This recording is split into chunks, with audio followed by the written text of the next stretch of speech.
một cực lột my god trời mà đây tôi bị ôn nọ thông à my god trời oh my goodness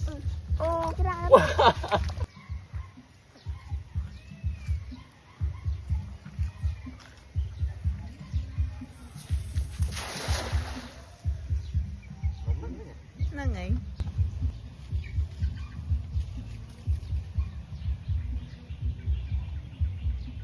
trứng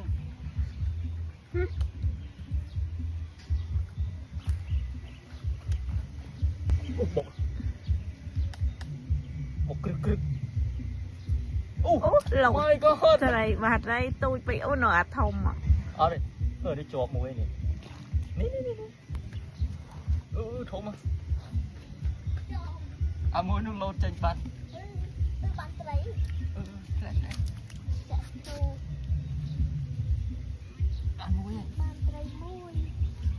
oh my god oh my goodness wow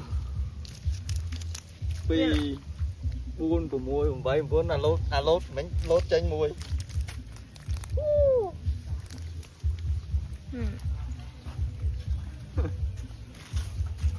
nè mình đi đây môi nước lốt chanh bắt mình túi